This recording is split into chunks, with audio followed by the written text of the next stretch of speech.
ஜெஃப்னா படியின் சொந்தங்களுக்கு வணக்கம். இந்த காணொலியில் பல விடயங்கள் தொடர்பாக அலசி ஆராய்ப்போன்றோம்.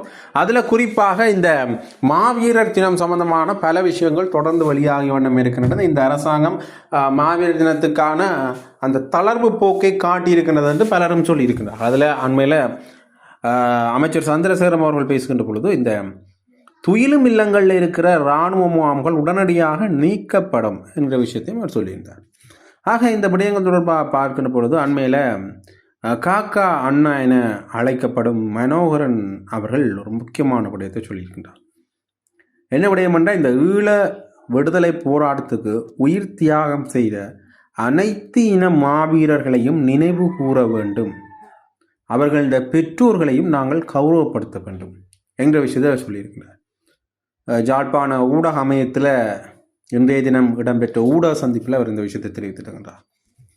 அதில் அவர் மேலும் சில விஷயங்களை சொல்லியிருக்கார். என்று பார்த்தீங்கன்னா, 3 சிங்கள மாவீரர்கள தாய் துயிலுமில்ல வாசலில் அவமானப்படுத்தப்பட்டமை தாங்க முடியாத துயரத்தை ஏற்படுத்துகின்றது. அந்த தாய் மாவீரர்களின் பெற்றோரும் கௌரவிக்கப்பட வேண்டியவர்கள். அந்த குறிப்பிட்ட தாய், அதுவும் அவமானப்படுத்தப்பட்ட இடம் என்னென்று பார்த்தீங்கன்னா மாவீரர் துயிலும் இல்லை வாசல். ஆகவே மாவீரர் என்ற பெற்றோர் என்ற வகையில் அவமானப்படுத்தப்பட்ட முடியாது தாங்க முடியாத விடயம். அவமானப்படுத்தப்பட்ட விடயம் உண்மையிலேயே யாராலையும் தாங்கிக் கொள்ள முடியாத விடயம். அது தவறான ஒரு செயல் என்கிறதையும் இந்த விடயத்தை அவர் வன்மையாக கண்டிக்கிறார் என்ற விஷயத்தையும் அவர் சொல்லியிருக்கிறார். 4 இனத்தவர்கள தியாகத்துடன் தான் நமது போராட்டம் இறுதியுத்தம் வரையில் முன்னெடுத்து செல்லப்பட்டது. அதனை எமது மாவீரர்களது பெற்றோர்களும் புரிந்து கொண்டு ஏற்றுக்கொண்டு விட்டார்கள். ஆனால் புலம்பெயர் உறவுகள் சிலர் மாற்று இனத்து மாவீரர்களை நினைவு கூறும் விடயத்தில் சினம் கொண்டு எழும்புகிறார்கள். அதனை ஏற்றுக்கொள்ள முடியாது. அனைத்தின மாவீரர்களையும் நினைவு கூற வேண்டும், அவர்களுடைய பெற்றோரும் கௌரவிக்கப்பட வேண்டியவர்கள் தான் என்கிற விஷயத்தை நான் இந்த இடத்துல முன்வைத்துக் கொள்ள விரும்புகின்றேன் என்று அவர் சொல்லியிருக்கின்றார். வணக்கம். எனது அன்புக்குரிய புலம்பெயர் உறவுகளே, தாயகத்தை பிரிந்து வாழ நேர்ந்தாலும் எப்போதும் அதன் விடிவுக்காகவும் மாவீரர் நினைவுகளை கௌரவிக்கவும் தாங்கள் ஆற்றி வரும் பணிகளை உணர முடிகிறது.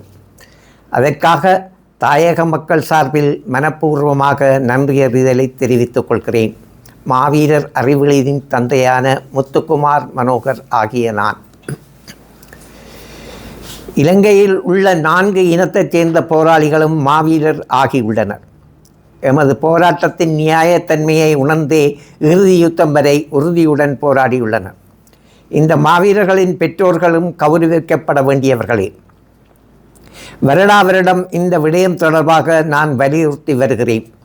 குறிப்பாக 2022ஆம் ஆண்டு மாவீரர் நாளில் கனகபுரம் துயிலும் இல்லத்தில் எழுத்து மூலமாக நான் விடுத்த வேண்டுகோள் புறந்தள்ளப்பட்டுள்ளது.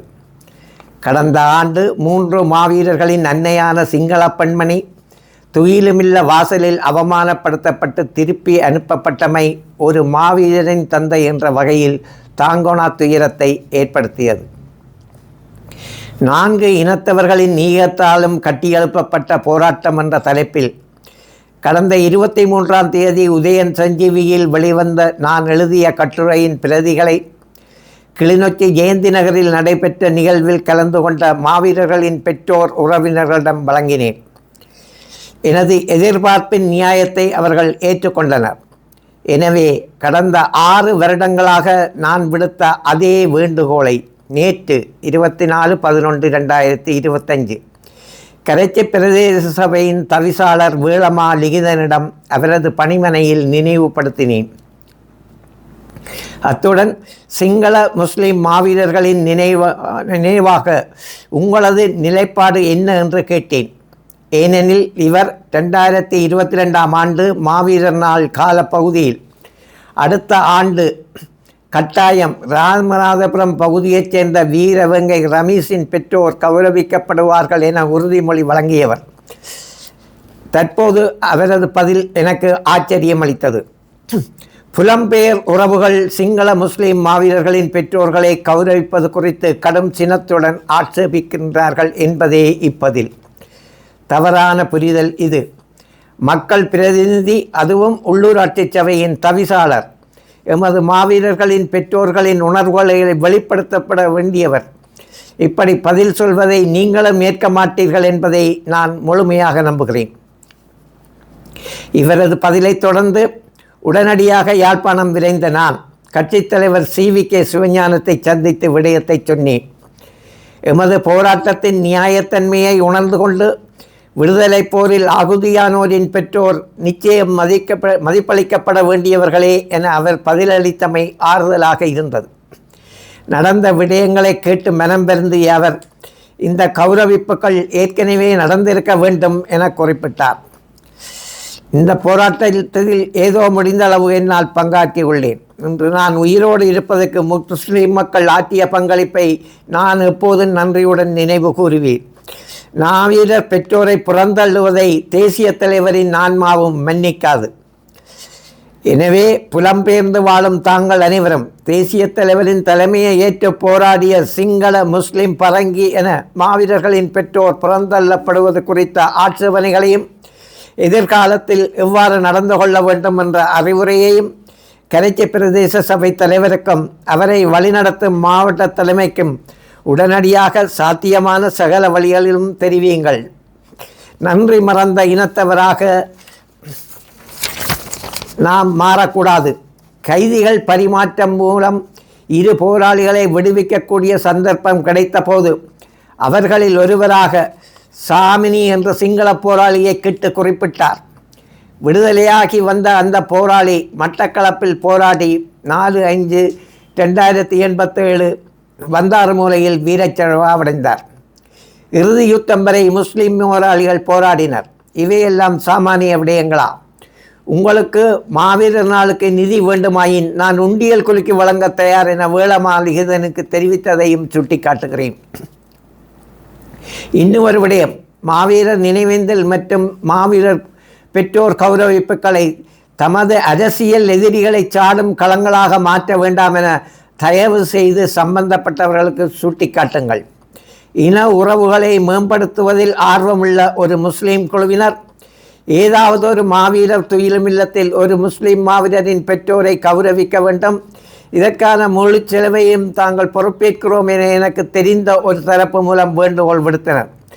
அந்த வேண்டுகோள் அகில இலங்கை தமிழ் காங்கிரஸ் தலைமைக்கு அதன் மத்திய குழு உறுப்பினர் மூலம் தெரியப்படுத்தியும் அந்த பேச்சை தொடர அவர்கள் விரும்பவில்லை என்பதை குறிப்பால் உணர்த்தினர். எனவே தேசிய தலைமையை நேசிக்கும் புலம்பெயர் நாடுகளில் உள்ள எமது உறவுகள், முன்னாள் போராளிகள் இந்த விடயத்தில் தங்கள் முடிவை உடனடியாக கிளிநொச்சிக்கும் காங்கிரஸ் பிரமுகர்களுக்கும் தெரிவிக்குமாறு பணிவன்புடன் வேண்டுகின்றேன். நன்றி. அடுத்ததாக இன்னொரு முக்கியமான விடயம், இப்போ பேசுபொருளாக இருக்கின்ற விடயம் அல்லது பேசப்பட வேண்டிய விடயம் என்ற அடிப்படையில் இதை பார்க்கலாம். என்ன விஷயம்னு பார்த்தீங்கன்னா, இந்த ஊர்வாத்துறையினுடைய பாதீடு தோல்வியில் முடிஞ்சது. ஊர்வாத்துறையினுடைய பாதீடு ஏன் தோல்வியில் முடிஞ்சது, எதற்காக தோல்வியில் முடிஞ்சன்ற கேள்வி பலர் மத்தியில் எழுந்திருக்கின்றது. அதில் குறிப்பாக ஊர்வாத்துறையின் தவிசாளரை இதற்கு பதிலளித்திருக்கின்றார். அவர் என்ன விஷயத்தை சொல்கிறான்னு பார்த்தீங்கன்னா, என்பிபியும் இபிடிபியும் இணைந்து தான் இதை தோற்கடித்திருந்தார்கள். உண்மையிலே இது தொடர்பாக நாங்கள் ஏற்கனவே பேசியிருந்தோம். இந்த விடயங்களில் ஈழ மக்கள் ஜனநாயக கட்சியும் தேசிய மக்கள் சக்தியும் இணைந்து திட்டமிட்டு வரவு செலவு திட்டத்தை தோற்கடித்ததாக உருவாத்துறை தவிசாளர் சொல்லியிருக்கின்றார். வரவு செலவு திட்டத்தை சமர்ப்பிக்க அதனை எதிர்த்து வாக்களித்தவர்களிடம் திருத்தங்களை முன்வைக்குமாறு கோரிய போதும் அதனை செய்யாமல் எதிர்த்து வாக்களித்தனர். சபை வருமானத்தை அதிகரிக்கணும் என்று கூறியிருந்தார்கள். ஆனால் வருமானத்தை அதிகரிப்பதற்கு தாங்கள் ஒத்துழைப்பு தர மாட்டோம் என்ற விஷயத்தையும் அவர்களே சொல்கின்றார்கள். எங்களை தேட சொன்னார்கள். வருமான மூலத்தை கண்டறிய நான் ஒரு குழு அமைப்புக்கு அமைக்கிறதுக்கான கோரியிருந்தேன். அதற்கும் அவர்கள் ஒத்துழைக்கல. வருமானம் இல்லாத சபையில் வருமான வழிகளை கண்டறிய ஒத்துழைக்காமல் செயல்பட்டால் நாங்கள் என்ன செய்கிறது? இத்தனை ஆண்டுகள் ஈழ மக்கள் ஜனநாயக கட்சி ஆண்டு என்ன செய்தது? இங்கே ஊராத்துறையில் என்ன விடயங்கள் அவர்களால் செய்ய முடிஞ்சது? ஈழ மக்கள் ஜனநாயக கட்சியும் தேசிய மக்கள் சக்தி முனைந்து திட்டமிட்டு வரவு செலவு திட்டத்தை தோற்கடித்தின்றார்கள். உண்மையிலேயே இந்த விடயத்தை பார்க்கிற பொழுது இந்த விஷயம் திட்டமிட்டு தான் நடந்திருக்கின்றது என்ற விடயம் தெரிய வந்திருக்கின்றது என்கிற பொருள்பட அவர் தெரிவித்திருக்கின்றார். ஆகவே இன்னொரு முக்கியமான விடயத்தையும் பார்க்கணும். இதில் என்ன பார்த்தீங்கன்னா, என்பிபி இபிடிபி இணைந்து தான் இதை தோற்கடித்தது என்ற விஷயத்தையும் அவர் சொல்லியிருக்கிறார். இது உள்ளூராட்சி மன்றம் என்கிற வகையில் ஏதோ ஒரு வகையில் அந்த பாதீட்டுக்காக சேர்ந்திருக்கலாம். ஆனால் இன்னொரு முக்கியமான விடயம் நடந்திருக்கின்றது. இந்த டில்பின் சில்வா அவர்கள் இங்கிலாந்துக்கு சென்ற பொழுது அங்கே புலம்பெயர் தமிழர்களால் அவருக்கான எதிர்ப்பு வழங்கப்பட்டது. குறிப்பாக இந்த புத்தர் சம்பந்தமான விஷயத்திலையும் அங்கே எதிர்ப்பு ஆர்ப்பாட்டம் ஒன்று முன்னெடுக்கப்பட்டது. அவர் சென்ற வாகனமும் அதில் இடைமறிக்கப்பட்டதை பார்க்கக்கூடிய மாதிரி இருந்தது. இப்படியான பல விஷயங்கள் மேற்கொள்ளப்பட்டிருந்தன. இதற்கு எதிராக இபிடிபி குரல் கொடுத்திருந்தது. அது நாங்கள் ஏற்கனவே எங்களுடைய செய்தி காணொளிகளையும் சொல்லியிருப்போம். அப்போ ஏன் இதற்கு எதிராக இபிடிபி குரல் கொடுக்கணும் என்ற இன்னொரு கேள்வியும் எழுந்திருக்கின்றது. ஆக முன்னைய காலகட்டங்களில் இபிடிபி இந்த அரசாங்கத்தினுடைய ஆதரவு பாணியை தொடர்ந்து நல்கி கொண்டு வரதை பார்க்கக்கூடிய மாதிரி இருந்தது. குறிப்பாக முன்னைய நாட்களில் ராஜபக்ச குழாமினரோட தங்களுடைய ஆதரவு போக்கை காட்டியிருந்ததையும், அது மட்டும் இல்லாமல் பின்வரும் காலங்களில் அரசாங்கத்தை அந்தளவுக்கு விமர்சிக்காமல் செயற்பட்டிருந்ததையும், அரசாங்கத்தோடு ஒரு ஆதரவு போக்கை நல்கிற இபிடிபி என்ற ஒரு பெயரை அவர்கள் பெற்றிருந்தார்கள். அந்த ஒரு நோக்கத்துக்காகத்தான் மீண்டும் ஆரம்ப கட்ட நடவடிக்கைகள் எடுக்கப்படுகின்றதா என்கின்ற கேள்வி எழுந்திருக்கின்றது. தேசிய மக்கள் சக்தியோட ஒரு நட்பை அல்லது அரசியல் ரீதியான ஒரு இணைப்பை பேணுவதற்காகத்தான் இந்த நகர்வுகள் மேற்கொள்ளப்படுதா என்ற ஒரு கேள்வி எழுந்திருக்கிறது. ஆனால் தேசிய மக்கள் சக்தி பேசுகின்ற பொழுது அவர்கள் சொல்ற விடயம் என்று பார்த்தீங்கன்னா, கூட்டணி என்கின்றதுக்கு நாங்கள் தயாராக இல்லை. உள்ளூராட்சி சபை தேர்தலையும் இதை சொல்லியிருந்தார்கள், பாராளுமன்ற தேர்தலையும் அவர்கள் இதை வலுவாக சொல்லியிருந்தார்கள். கூட்டணிக்கு இடமே இல்லை. ஆனால் உள்ளூராட்சி சபையில் சில இடங்களில் சேர்ந்து அல்லது ஆதரவு நிலைப்பாட்டின் அடிப்படையில் ஆட்சி அமைக்கிற சில நகர்வுகளை காணக்கூடிய மாதிரி இருந்தது. சில இடங்களில் வாக்களிப்பு செய்கின்ற பொழுதும் கூட அந்த விடயங்கள் அவர்கள் பின்பற்றி இருந்ததை பார்க்கக்கூடிய மாதிரியே இருந்தது. ஆக இந்த விஷயத்தில் தேசிய மக்கள் சக்தியும் இபிடிபியும் இணைந்து விட்டதோ என்கின்ற ஒரு, அதாவது மறைமுகமாக இணைந்து விட்டதோ, இனி வருங்காலங்களில் அவர்கள் சேர்ந்து செயல்படுவதற்கான சாத்தியக்கூறுகள் இருக்கின்றதோ என்ற பல விடயங்கள் இப்போ அரசியல் வட்டாரங்களில் பேசப்படுகின்றது. இதற்கு நேரடியாக தேசிய மக்கள் சக்தியும் இபிடிபியும் பதில் சொல்லுமா என்றதும் இன்னொரு கேள்வியாக அமைந்திருக்கின்றது. மட்டக்களப்பில் குறிப்பிட்ட பகுதிகளில் தொல்பொருள் திணைக்களத்தினுடைய பதாகைகள் வைக்கப்பட்டிருந்தது மிகப்பெரிய பேசுபொருளாக மாறியிருந்தது. இந்த விடயம் தொடர்பாக பலரும் கேள்வி எழுப்பியிருந்தார். அது அரசாங்கத்தின் பார்வை வரைக்கும் கொண்டு போகப்பட்டிருந்தது. கொண்டு வந்து தமிழர் பகுதிகளில் இதற்காக இந்த பதாகைகள் என்ற கேள்வி எழுந்திருந்தது. தமிழர்கள் அதிகம் வாழுகின்ற இடங்களில் தொல்பொருள் திணைக்களம் ஒரு பதாகையை வைக்கப் போது என்றாலே உடனடியாக அது ஆக்கிரமிப்புக்கான அடுத்த படிநிலை என்ற கேள்வி பலர் மனதிலையும் எழுந்திருந்தது. இது குறிப்பாக குருந்தூர் மலை மற்றும் தமிழர் நிலங்களில் கொண்டு வரப்பட்ட தொல்பொருள் சம்பந்தமான விடயங்களோட ஒப்பிட்டு பார்க்கின்ற பொழுது இதை பார்க்கக்கூடிய மாதிரி இருக்கின்றது. ஆக இந்த விஷயத்தில் தேசிய மக்கள் சக்தி அரசாங்கம் கொஞ்சம் இனவாதம் இல்லாமல் செயல்படுகின்றதோ என்ற விடயம் மக்கள் மத்தியில் எழுந்திருந்தது. ஆனால் இந்த புத்தர் சிலை விவகாரத்துக்கு பிறகு அதுவும் கொஞ்சம் அடுத்த கட்டத்தை நோக்கி நகர்ந்திருந்தது. அவர்களும் இந்த இனவாதத்துக்கு கொஞ்சம் அடிபணிந்து விட்டார்களோ என்கின்ற கேள்வி பலர் மத்தியிலேயும் எழுந்திருந்தது. அந்த வகையில் இந்த பதாகைகள் அகற்றப்பட்ட சம்பந்தமாக தேரர்கள் உட்பட மற்றும் பௌத்தர்கள் சார்ந்து பேசக்கூடிய பலரும் தங்களுடைய விமர்சன கருத்துக்களை முன்வைத்து பார்க்கக்கூடிய மாதிரியே இருந்தது.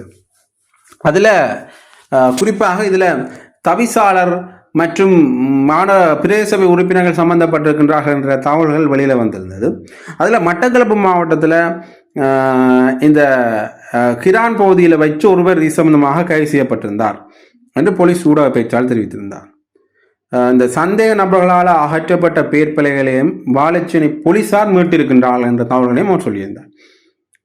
ஆகவே இந்த சம்பவத்தில் தவிசாளர் இந்த பிரதேசத்தை விட்டு தப்பி சென்றிருக்கின்றார். அவரை கண்டுபிடிக்கிறதுக்காக 4 போலீஸ் குழுக்கள் கொண்ட விசாரணை குழு ஒன்று அமைக்கப்பட்டிருக்கின்றது. தொடர்ந்து சம்பந்தமான விசாரணைகளும் நடந்து வருகின்றன என்ற விஷயங்களும் இப்போ ஒரு இது சம்பந்தமான விடயத்தில் ஒரு பேசுபொருளாக மாறி இருக்கின்றது. அதில் அண்மையில் இன்னொரு பகுதியில் இந்த விடயங்கள் மேற்கொள்ளப்பட இருந்த நிலைமையில் மக்கள் அதனை தடுத்து நிறுத்தி இருந்ததை பார்க்கக்கூடிய மாதிரி இருந்தது. இது கூட மட்டக்களப்பில் தான் நடந்திருந்தது. மட்டக்களப்புண்ட போரதீவு பெற்று பிரதேசத்துக்குட்பட்ட 2 இடங்களில் தொல்லியல் திணைக்கள அதிகாரிகளும் போலீசாரும் பேர்பலைகளிடம் முற்பட்ட போது பொதுமக்கள் கடுமையான எதிர்ப்பை தெரிவித்திருந்தார்கள். கொட்டு மழைக்கு மத்தியிலும் பொதுமக்கள் தங்களுடைய எதிர்ப்பினை தொடர்ந்து தெரிவித்திருந்தார்கள். கடந்த 21ஆம் தேதியும் இந்த கண்ணபுரம் பகுதியில் தொடர்பு திணைக்களத்தால் பெயர் பலியிடுவதற்கான நடவடிக்கைகள் முன்னெடுக்கப்பட்ட போதும் பிரதேச உறுப்பினர்கள் பொதுமக்கள் தெரிவித்த கடும் எதிர்ப்பு காரணமாக நிர்ணயிக்கப்பட்டிருந்தது. இதேபோன்று நேற்று மாலையும் திணைக்கள அதிகாரிகள் மற்றும் வெள்ளாவளி போலீசார் சென்று தொல்பொருள் பெயர் பலையினை இடுவதற்கு முயற்சிகளை முன்னெடுத்த போது அவர்களை செல்ல விடாது மக்கள் தொடர் போராட்டத்தில் ஈடுபட்டனர். அதால் போலீசாருக்கும் மக்களுக்கும் இடையில ஒரு முரண் ஒன்று ஏற்பட்டிருந்தது. தொல்பொருள் மக்கள் என்ன விஷயத்தை சொல்லினோம்னு பார்த்தீங்கன்னா, தொல்பொருள் பதாகை என்பது ஒரு அடையாளத்துக்கு இடப்படுவது எனவும் அதன் மூலம் வேறு செயல்பாடுகள் முன்னெடுக்கப்படாது எனவும் போலீசார் தெரிவிச்சிருந்தாலும் அதனை எங்களால் ஏற்றுக்கொள்ள முடியாது. ஏன்னா இது ஒரு அபகரிப்புக்கான இன்னொரு முகாந்திரம் என்ற கேள்வி மக்கள் மத்தியில் எழுது. நாங்கள் எத்தனை முறை ஜான பிரச்சனை, குடிநீர் பிரச்சனை, வீதி பிரச்சனை என்ற கஷ்டங்களை தெரிவித்திருந்த போதும் அது சம்பந்தமாக நீங்கள் எந்த நடவடிக்கையும் எடுக்கலை. ஆனால் இப்போ தொல்பொருள் என்று வந்தோடனே எல்லாரும் ஒன்றாக சேர்ந்து வருகின்றீர்களே என்ற பொருள் விட மக்கள் கேள்வி எழுப்பியிருந்தார். ஆக இப்படியாக இந்த தொல்பொருள் சின்னங்கள் அடையாளங்கள் வைக்கப்படுகின்ற பொழுது ஏதோ ஒரு பதட்டணியில் அவ்வப்போது உருவாகிறத பார்க்கக்கூடிய மாதிரி தான் இருக்கின்றது. இதற்கு தொடர்ந்தும் குரல் கொடுத்து வந்தாலும் கூட இந்த அரசாங்கத்திலேயும் இந்த செயல்பாடுகள் மேற்கொள்ளப்படுறது மிகப்பெரிய ஒரு கேள்வி, என்ன நடக்க போகுதுன்ற ஒரு பதற்றத்தை மக்கள் மத்தியில் ஏற்படுத்துன்னு தான் சொல்லுவோம். ஆனால் அரசாங்கம் சார்பில் இருந்து அல்லது அதிகாரிகள் சார்பில் இருந்து என்ன சொல்ல வேண்டும் என்றால், இது வெறுமனே ஒரு வழிகாட்டுதல் பலகை தான். இது ஒரு தொல்பொருள் இடம் என்றதை வழிகாட்டுறது அல்லது அடையாளப்படுத்துகின்ற ஒரு பதாக அல்லது பலகை தான். இதை பார்த்து நீங்கள் பயப்பட வேண்டாம், வேறு எந்த ஒரு நடவடிக்கைகளையும் நாங்கள் இதன் மூலமாக மேற்கொள்ள மாட்டோம் என்று யார் சொல்லியிருந்தார்கள் என்றால் தொல்பொருள் சின்னத்தினர் சொல்லியிருந்தார், தொல்பொருள் திணைக்களத்தினர் சொல்லியிருந்தார். ஆனால் மக்கள் அதற்கு விடாப்பிடியாக நின்றிருந்தார்கள். அது மட்டும் இல்லாமல் இந்த மகாவலி எல் வலயம் என்ற ஆக்கிரமிப்பு கொண்டு வரப்படுகின்ற பொழுதும் கூட இந்த விடயத்தில் தான் பேசப்படுகிறது. ஆனால் அது பிறகு ஆக்கிரமிப்புக்காக மாற்றப்பட்ட பொழுது பல்வேறு போராட்டங்கள் முன்னெடுக்கப்பட்டன. இன்று வரைக்குமே அந்த மகாவலி எல் வலயம் என்ற போர்வையில் ஆக்கிரமிப்புகள் நடைபெற்றுக் கொண்டிருக்கிறது பலரும் தங்களுடைய கருத்துக்களை கூறுகின்றார்கள். பாராளுமன்றத்தில் பாராளுமன்ற உறுப்பினர்கள் இது தொடர்பாக முழங்குவதை அடிக்கடி பார்க்கக்கூடிய மாதிரி இருந்தது. ஆகவே இதுவும் அப்படி ஒரு நிலைப்பாட்டில் மாறும் என்ற கேள்வி எழுந்திருக்கின்றது. இதற்கு உரிய அதிகாரிகள் பதில் சொல்ல வேண்டிய கடப்பாட்டில் இருக்கிறார்கள் என்றுதான் சொல்ல வேண்டும். முழுப்பறை நீங்க சுட்டு தள்ளி ஆளிக்கு போட்டு அங்க ஒரு பாஞ்சாலையை கட்டுங்க, அது ஒத்த முடியும். எப்படி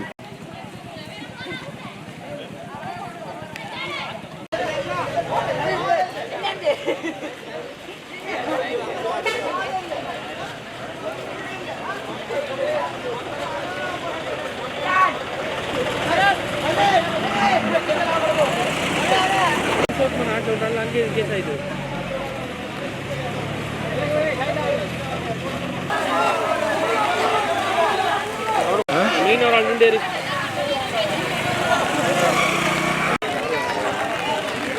இலங்கையில் வாழ்கிற அனைத்து தமிழ் மக்களுக்கு நாங்கள் சொல்லிக் கொடுத்த ஒரே விஷயம் என்னென்னு சொன்னால், இப்போ நாங்கள் தமிழாக்கள் இந்த போர்டர் 35 கிராமம் போர்டர் உண்டு, சிங்களேரியாவுக்கு பக்கத்தில் இருக்கு. இந்த போர்டரில் இருந்து முன்னே நம்ம ஜனங்கள் இடம்பெயர்ந்து வேறு ஒரு ஊருக்கு போய் இப்போ தான் குடியேறி இந்த ஜனங்கள் கொஞ்சம் கொஞ்சமாக இப்போ தான் முன்னுக்கு வாரத்துக்கு இருக்கு. அதுக்குள்ளே என்னென்னு சொன்னால் கொஞ்ச நாளாக இந்த புத்திஸ்ட் என்ற இதில் எங்களோட கிராமத்துக்குள்ளே தொல்பொருள் என்ற இது அவங்களையும் கூட்டி கொண்டு வச்சு இந்த கோயில் பக்கத்தில் இருக்கிற மலைகள் அதுவேளை மையமாக வச்சு ஒரு தடவை கல் போட வந்தவங்க அதுலேயும் நாங்கள் கொஞ்சம் முயற்சி எடுத்து அதை விடலை. அதுக்கு பிறகும் அவங்க பேர் ஒரு 3 நாளைக்கு முன்னே வந்தவங்க தொல்பொருள் திணைக்களத்தால் எங்களை விரட்டி சண்டைக்கெல்லாம் வந்தவங்க நாங்கள் விடலை. அப்படி நாங்கள் விடாமல் இருந்ததுக்காக அப்புறம் பொலிசியோட இங்கே கம்ப்ளைண்ட் பண்ணி நாங்கள் பொலிசியோட விடாமல் இருந்து டிஎஸ்எஃப்சி மூலமாக தான் பொலிசி வந்து டிஎஸ்எஃப்சிக்கு போய் அங்கே டிஎஸ் என்ன சொல்கிறாருன்றதை கேட்டு தான் முடிவு எடுக்கணும் வேண்டியது. அப்போ அங்கே போன எல்லா தமிழ் மக்களை நாங்கள் எல்லோரும் மக்களாக சேர்ந்து எல்லோரும் போய் அங்கே போய் பார்த்தோன்னே அவர் டிஎஸ்சி உள்ளுக்கு போட்டு காய்ச்சி சொன்னார், நீங்கள் இப்போ தொல்பொருள் திணைக்களத்தால் நீங்கள் எங்கிட்ட அரசியல் ஊழியர் மாதிரி நீங்கள் காய்க்கலாம், ஆனால் மக்கள் என்ன சொல்கிறாங்கன்ற விஷயத்தை நீங்கள் கேட்டு அறிஞ்சது பிறகுதான் அங்கே நீங்கள் எதுக்குரிய நடவடிக்கை எடுக்கலாம் வேண்டாங்க. அப்போ அதுக்கு அவங்க சொன்ன பதில் என்னென்னு சொன்னால், சரி நீங்கள் இப்போ 35 கிராமத்தை எடுத்துக்கொண்டா இங்கே மாவட்ட அமைப்புகள் இருக்கு, பொறுப்பான ஆக்கள் இருக்காங்க. அப்போ அவங்களோட போய் முதல் கதைச்சி அவங்க மக்கள் ஒரு மீட்டிங் கொண்டு வச்சு அதுக்கு பிறகு அவங்க சொன்னால் மட்டும் தான் நீங்கள் வைக்கலாம், அதுக்கு இல்லை நீங்கள் வைக்கலாம் ரெண்டு சொன்னதையும் தாண்டி இன்றைக்கு எங்களை மிரட்டுறதுக்கு வந்திருக்காங்க. அதில் மக்களை நாங்கள் இன்றைக்கு விடலை, எல்லாத்தையும் நாங்கள் சொல்லியிருக்கோம் இப்படி நீங்கள் செய்யலான்னு சொல்லி. இதுக்கு பிறகு என்ன நடக்க போகுன்ற எங்களுக்கு தெரியலை. ஆனால் இதுக்கு பிறகு வந்தாலும் நாங்கள் விடுற மாதிரி இல்லை. பார்ப்போம், கோச்சிங்கன்றது தான் போகிறாங்க, என்ன வேணும் தெரியலை. இதுக்கு எல்லாரும் நீங்கள் சப்போர்ட் பண்ணணும்னு நாங்களும் சொல்கிறோம். வந்த உடனே அவங்க போலீஸ் மக்களை விரட்டுறதுக்கா இது எவ்வளவு காலம் 90ஆம் ஆண்டு தமிழன் சண்டை உடிச்சு இப்போ அனுமதியாக ஒரு 10 வருஷம் இருக்கும். இப்போ ஒரு 10 வருஷம்லாம் கிடப்பேந்திருந்தேன். அந்நேரம் சொந்த நிலைமை இல்லை, எங்களுக்கு தொழிலே இல்லை. நாங்கள் கஞ்சியாச்சு குடிச்சிட்டு கிடந்து அகதியாகதின்னு சொல்லுவாங்க எங்களை.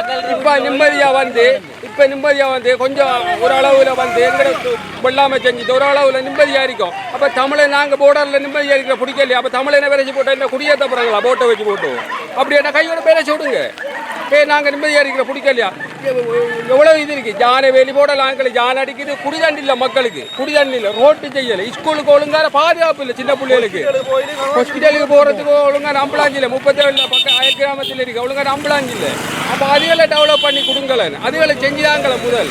மக்களை தானே பிரச்சனை உங்களுக்கு, வேறு இது இல்லையா? தமிழகம் அவ்வளோ விளக்காரமா? மதமன்ற ஒன்றுவா, எல்லாம் ஒன்று தான். சமயம் ஹிந்து ஒன்று தான், புத்திஸ்டும் ஒன்று தான், கிறிஸ்துவம் ஒன்று தான், சகல மதமும் ஒன்று தான். பிரித்து பார்க்கங்க, பிரித்து பார்த்து தான் இந்த பிரச்சனை வந்த உலகாலம். இனியாவது எங்களை நிம்மதியாக வாழ விடுங்களேன்ப்பா. தூண்டுறாங்க. தூண்டுறங்க? நிம்மதியாக வாழ்ற பிடிக்கலையா? நிம்மதியாக வாழ பிடிக்கலண்டா அப்போ பிள்ளைங்க சொல்லுங்க. தமிழன் போர்டரில் இருக்கிற பிடிக்கிறல்ல, நீங்கள் கரையறிக்க கடலுக்கு போங்க, கடலோரம். நாங்கள் வந்து இப்படி போட்டு மலையில் பாஞ்சாலையை காட்டி எங்கட மக்களை பெரும்பான்மையை ஆக்க போகிறோம். பெரும்பான்மை வேணான்னு சொல்லுங்களேன். இப்படி போட்டு சாகடிக்கங்க. பாருங்க, எங்கட பொம்பளை எல்லாம் மலைக்குள்ளே வந்து சாகுதுகள். பிள்ளைகளை போட்டு இருக்கிறது நிலத்துண்டு வேணுமென்று. என்னோட இருந்து அதுகள் போய் இருக்குதான். இல்லாத கட்டத்தில் இப்படி இருக்கு. இந்த வெந்த உண்ணில் போட்டு அடிக்கிறாப்பில் ஓட்டு இந்த அடிபட்டு இருக்கிற மக்களில் ஓட்டு இந்த அடி அடிக்கப்படாது. நீங்கள் நாங்கள் நிம்மதியாக இருக்க விடுங்க கொஞ்ச நாளைக்கு. பாவப்பட்ட மணி ஏன்டா அவ்வளவு இதா சரியானே? பார்லிமெண்ட்ல நேற்று தானே முடிவெடுத்தோன்னு சொல்றாங்க. நேற்று ஞாயிற்றுக்கிழமை பார்லிமெண்ட்ல முடிவெடுத்த ஒரு லெட்டரை காட்டையும் இல்லை.